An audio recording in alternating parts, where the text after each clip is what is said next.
চূড়ান্ত ভোটার তালিকা প্রকাশ পেলেই জানা যাবে কী থেকে কী হইয়াছে। তারপর তো আবার নতুন কি হবে সেটাও তার জন্য অপেক্ষা করতে হবে। এই যে ফর্ম 7, এটা নিয়েও তো নতুন নির্দেশ দিয়েছে জাতীয় নির্বাচন কমিশন। ফর্ম 7টা কি?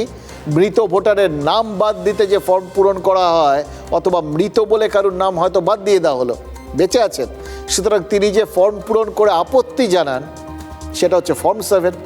এবার নির্বাচন কমিশন বলছে যে কটা ফর্ম 7 জমা পড়েছে সেগুলো সবই খতিয়ে দেখা হবে, যা যা জমা পড়েছে সিও দফতরে এবং ডিইওদের কাছে।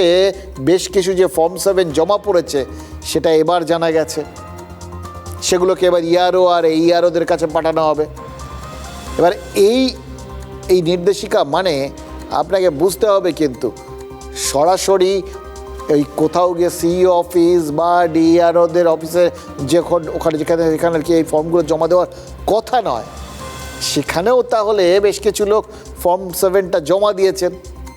একটু খেয়াল করে দেখুন, ফর্ম 7 জমার সময়সীমার মধ্যে বিজেপির নেতাকর্মীরা জেলায় জেলায় দিস্তা ফর্ম 7 পূরণ করে ইআরও এদের কাছে গেছিলেন।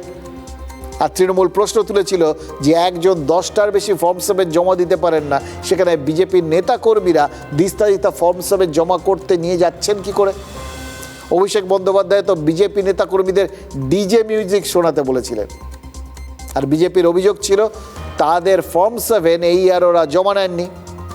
সেগুলোই কি বিজেপি কর্মীরা সিইও আর ডিইওদের কাছে জমা করে দিয়েছিলেন, যা আবার এইআরও আর ইআরওদের কাছে পাঠাতে বলা হয়েছে। সেগুলো আবার খতিয়ে দেখতে হবে, নির্দেশ দিয়েছে। তার মানে বিজেপি কর্মীরা যে ফর্ম 7 জমা দেওয়ার উদ্যোগ নিয়েছিলেন, সেটা কি তাহলে নেহাতি রণকৌশল ছিল? দেখিয়েছেন একদিকে, গেছেন আরেক দিকে। এখন কিন্তু এই গোটা বিষয়টার মধ্যে প্রচুর গোলযোগের সম্ভাবনা দেখা দিচ্ছে, জানেন তো।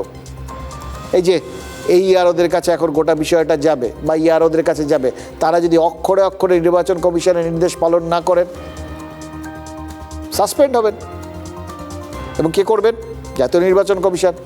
তারা এখন সরাসরি সাসপেন্ড করা শুরু করেছেন। 7 জন এইআরওকে ইতিমধ্যেই সাসপেন্ড করে দিয়েছেন। এই অভিযুক্ত 7 আধিকারিকের বিরুদ্ধে এসআইআর-এর কাজে কর্তব্যে গাফিলতির অভিযোগ ছিল। নির্বাচন কমিশনই পেয়েছিল, তারাই তুলেছিল।